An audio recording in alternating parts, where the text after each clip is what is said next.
You're listening to Brick by Brick, a podcast by the Brownstone Experience. I am Felicia, and I will be interviewing women of color entrepreneurs on the couch, where we will learn more about their products, services, and how we can support them. Enjoy. Hello, hello. Well, hello, Mayor Rachel Proctor. How are you? I'm doing good. Thank you for having me. Of course. Thank you for being here. Thank you for accepting to be our cover girl for March, which is Women's History Month. And so you said it's okay if I call you Rachel today. It is, absolutely. Yes. But ladies, I want you to know that today we have Mayor Rachel Proctor, who is the mayor of DeSoto, Texas. And if you are not familiar with DeSoto, you can look us up. We are south of Dallas. Yeah. And so let's share a little bit more about who you are that people may not know, a few more details about you other than being a fabulous mayor. Oh, thank you so much. You're too kind. Well, you know what? This is something that I think I want to start with. Something that people generally don't know about me because I don't talk a whole lot about it as much now. But I grew up in the church. So a lot of people don't know that I am a singer and I'm a musician. What? Yes. So, and I actually played the drums. I started playing the drum set when I was 9 years old. My older brother played the drums, and so my mom wanted me to do other things, obviously, but I picked up playing the drums, and I played the drum set since I was 9 years old, and I sing as well. Me and my sisters and a few of my best friends. And we're literally all still best friends to this day. We actually had a gospel group. Wow. And we were the real deal too. We were recorded. We went on BET. I'm telling you, we were the real deal. So, Wait a minute, yeah. where can we look up this BET video? You know what? I think it's still some stuff floating around on YouTube. But that's been some years ago, probably like early 2000s. But we were called Ami, meaning friends in French, and Okay. we were a gospel group. Yeah, and we went all over the place singing and all that good stuff. So do you ever sing now for any other reason than fun? You know what? Really just for fun. Yeah, no, absolutely not for hire. Yes, and then drums. So I was in the band. Okay. So what kind of drums did you play? I played just the drum set, the whole drum set. So like in the I church. actually performed recently, and you're going to laugh at this. So I'm an honorary member of our DeSoto Golden Voices Senior Center Choir. I'm an honorary member. Obviously, I'm not quite old enough to be an official member, but I'm an honorary member, and they actually let me play at one of their recent programs. They have musicians, drums, piano, guitars, everything you can think of, and so they called me out one time and made me come get on the drum set. I bet that was so fun. Though. It was so fun, and of course, it made Facebook. I'm like, now, see, y'all always posting now. Y'all can just let me make it. Yes, Lord. Well, that is so interesting. Musically inclined.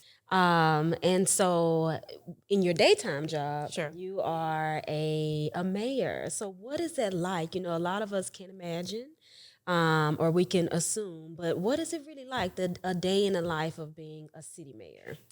You know what? I would say that every day is very different, obviously, because it's just so much going on. When you talk about the day in the life of a mayor, it's really learning how to adjust and how to adapt to daily competing priorities, right? Like if you ask anybody in the city what's most important, what we should be putting our energy on every day, you will probably get a myriad of different answers.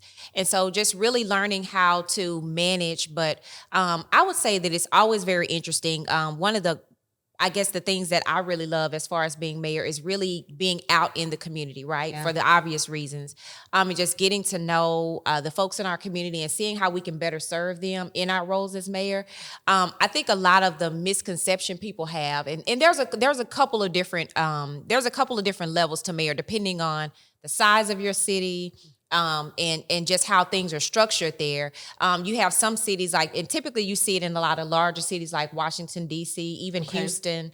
They have what's called a strong mayor form of government where the mayor is essentially kind of the CEO and they are more in the day-to-day operations. Okay. DeSoto is not like that. So DeSoto is what is called a council city manager run government, where the person that typically runs the day-to-day operations is your city manager. And so they're running kind of the day-to-day. So that's when you talk about who's picking up the trash and just how you get your water every day and all these things that the streets and the parks and all the things that the amenities and things that are in our community. The city manager is actually overseeing those.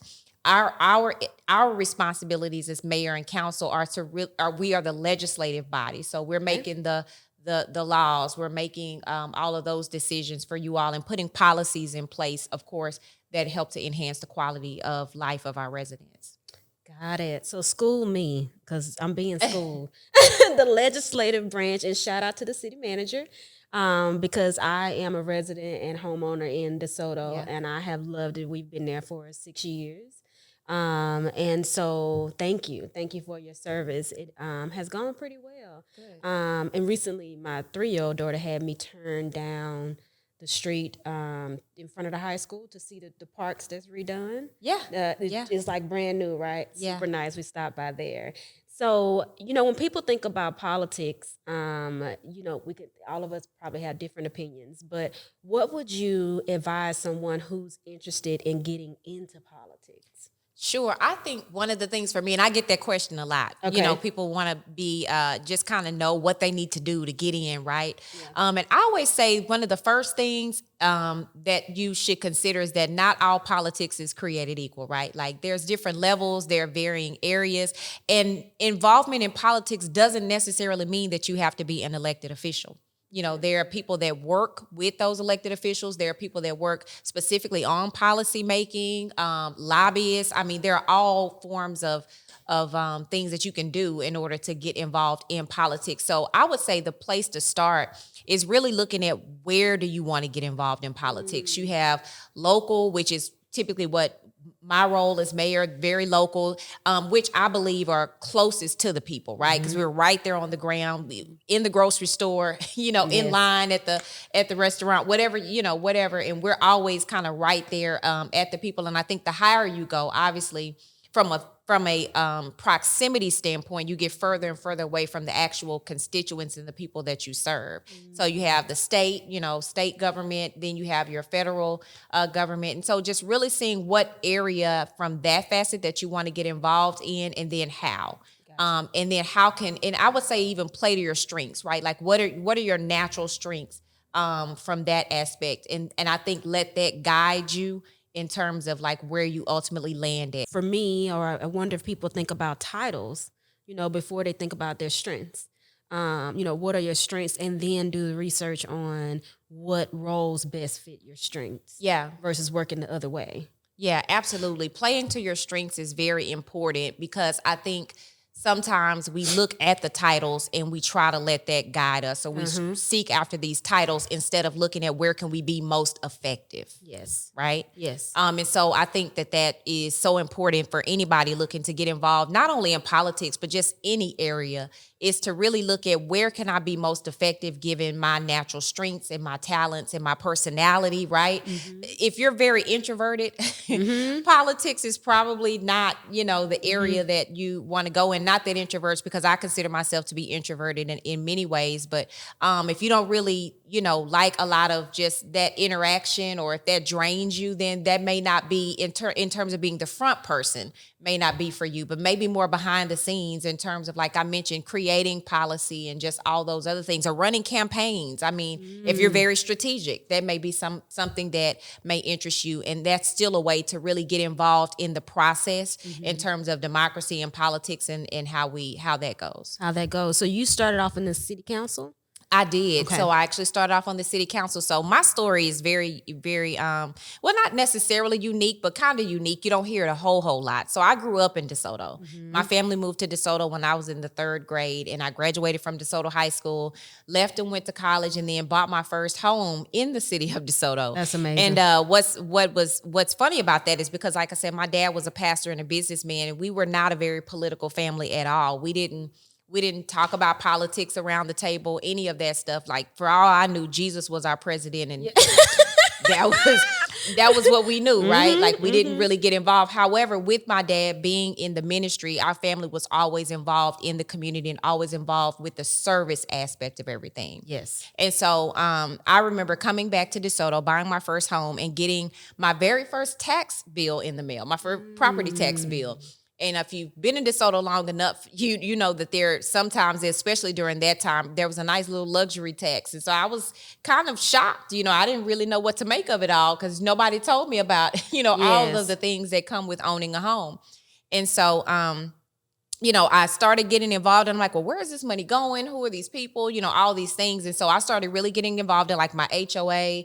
Because I was a DeSoto High School graduate, I really got involved in the school, started giving back and doing different things in the high school, and eventually started serving on some boards. I got on the library board there with the city, as well as I was a chamber board member. And so I remember going to a gala one evening, and right before that I'd actually made up in my mind that I was going to run for school board. Okay. I was like, well, I'm a DeSoto High School graduate and it just makes sense. It felt like the kind of the low-hanging fruit, if you will. And I remember before I went to that gala, I went to pick up a packet to file for the election that was coming up for school board. That packet was literally sitting in my passenger side seat. And I remember going to the gala that night, and I talked to the mayor at that time. We were just having a conversation, and he was like, "Have you ever considered running for city council?" And I was like, "Well, no. It just seemed really far off. It just didn't. Even with school board, city council just still felt like those people over there. It just felt like it was out of reach and kind of out of my lane."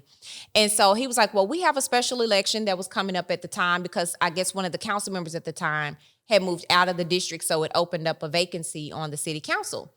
And so I said, well, no, I don't even know if I live in the district. I don't know anything about council. I don't know what y'all are working on, et cetera. And he was like, well, just think about it. So I was like, well, so, I'm kind of thinking to myself over the next few days. And I'm like, well, Lord, okay, I'm going to think about it, but I don't know if I live in the district.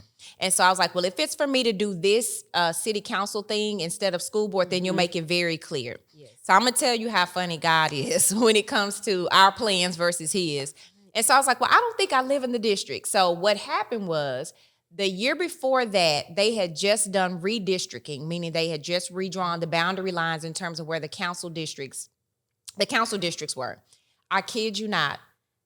Almost, literally almost to the fence of my house. My house that year had been drawn into the district of the open seat. And I was like, okay, well, you don't make it any clearer than that, right? So the rest is kind of history. But even with being mayor, even as a council person, I served as mayor pro tem for 3 of those years. It still didn't necessarily become apparent that was even for me, even during those times. So it took some time. And like I said, just some things happening to where, eventually I moved into the role that I'm in now. Yes. So for me, a takeaway from that is it's definitely service is in you. Sure. Service is in you. And we have to be intentional with the decisions we make on how we serve, how we want to serve our community. And it's obtainable, right? So research. Yeah. To make sure that you can lend your strengths and your talents to the right areas. You start off with the library board, right? And then moved on to consider the school board. And then we know what happens after that. So it definitely sounds attainable. It is so important in our community for us to continue to be courageous, right? To go into politics, knowing that the kind of system that, is set out for us as African Americans. So yes, thank you for your story. So I want to talk a little bit about DeSoto for the people that don't know. I'm originally from Mobile, Alabama, which is very probably like the Alabama you've heard about, black and white, right? Almost little to no middle class, African-American middle class.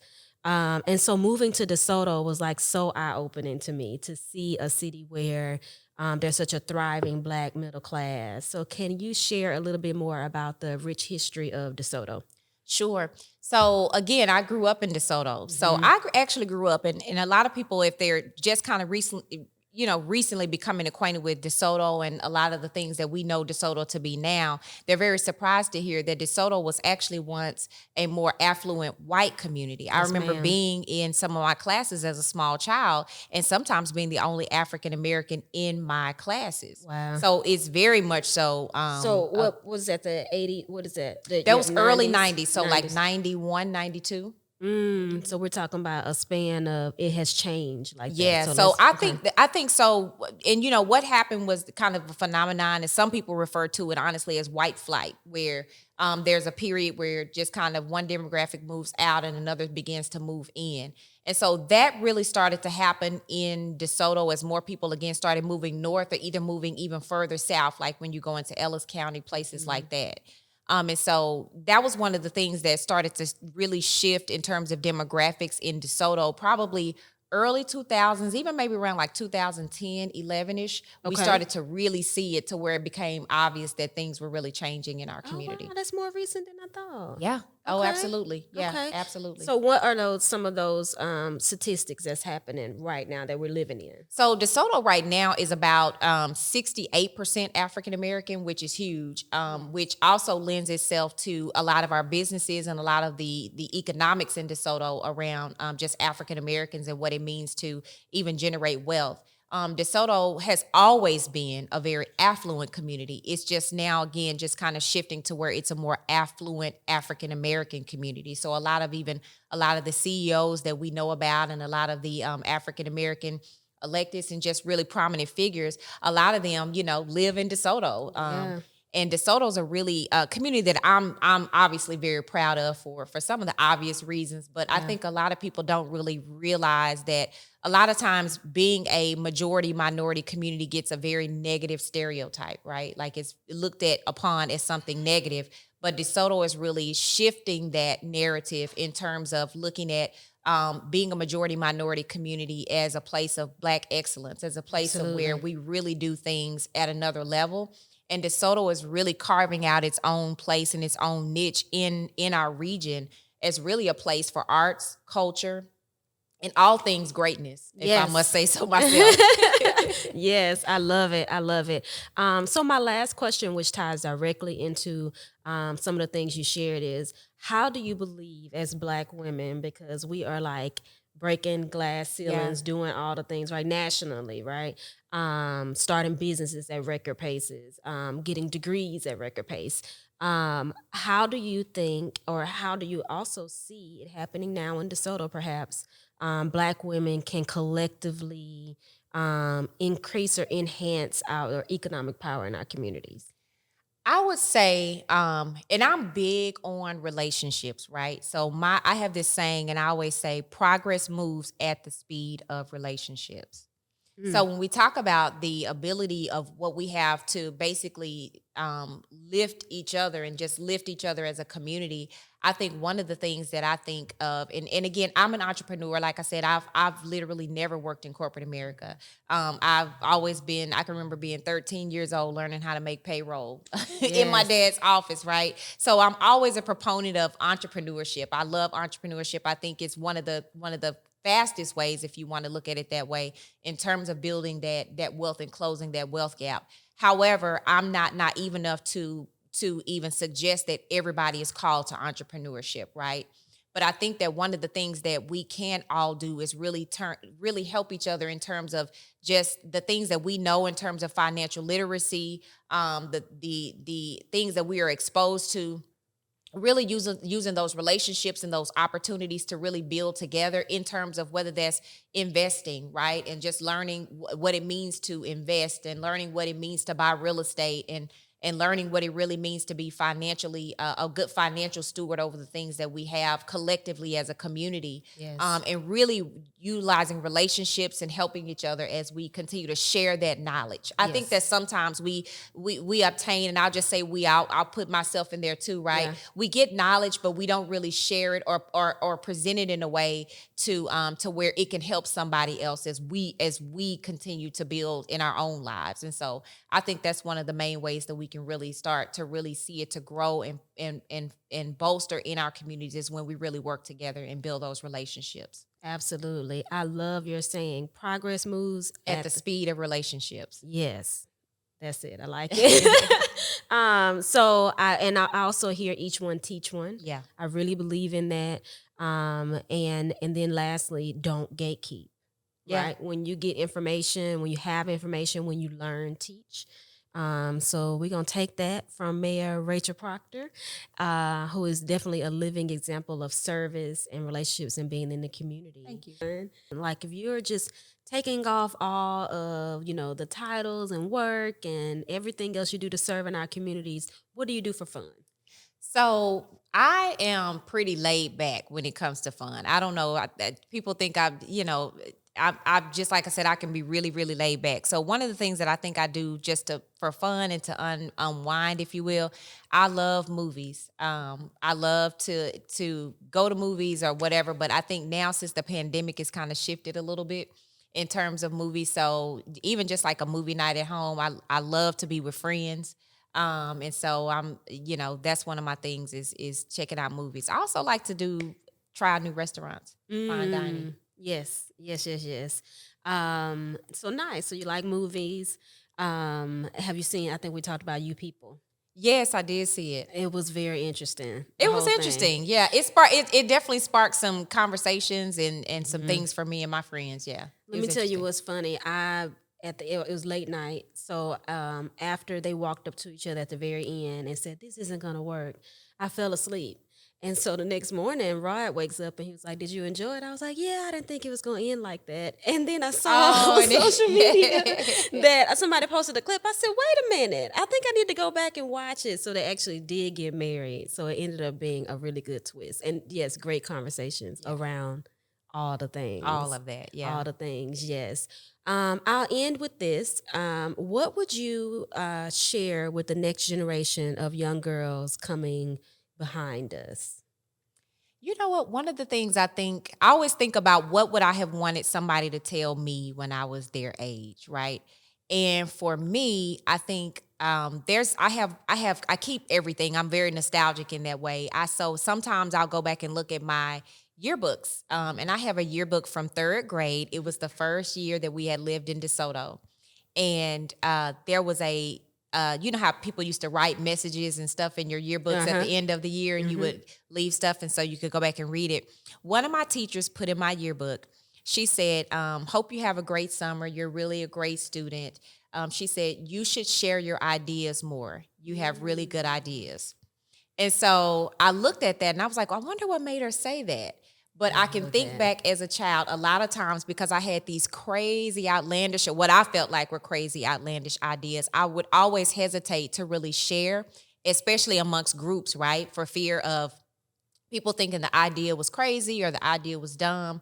And so just really telling the next generation, don't be afraid to share your ideas. Don't be afraid to speak up, because you never know who may love your idea, right? Yes. Or that your idea isn't really crazy.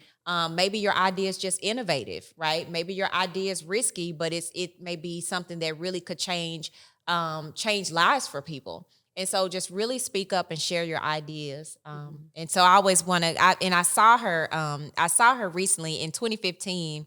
I actually got an award from the high school. They have a hall of honor for like alumni and stuff like that. And I got an award for the alumni, and she was there.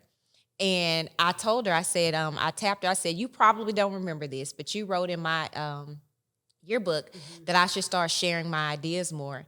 Well, I started sharing my ideas more. And she cried. Yeah, I bet that like, meant "Oh the my world gosh, to her. yeah, Yes. And so, yes, you told me earlier about some of DeSoto's greats, or, celebrities, we may call them, who have come out of DeSoto. Who are some that come to mind? Ooh, right off bat, Von Miller.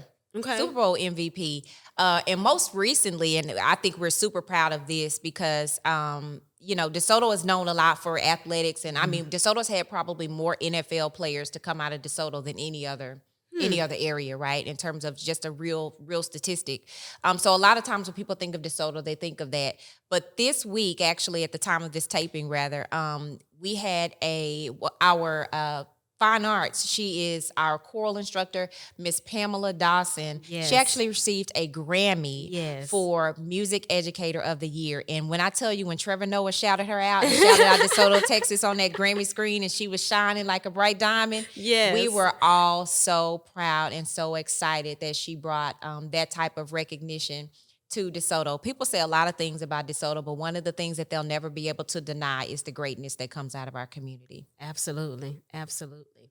And so, ladies, she did hint at the fact that she has never worked in corporate America. She's been a lifelong entrepreneur. So you can listen to the next episode at the table where we will specifically talk about Mayor Proctor's entrepreneurship journey. But thank you so much for being here on the couch with the Brownstone Experience, myself, Felicia, and we are building our communities brick by brick. I love that. Thank you. Thank you. Thanks for joining. If you enjoyed this episode, please rate, like, and share so that others will learn about Brick by the Brownstone Experience. You can also learn more about our guests by going to our website, The Brownstone Experience.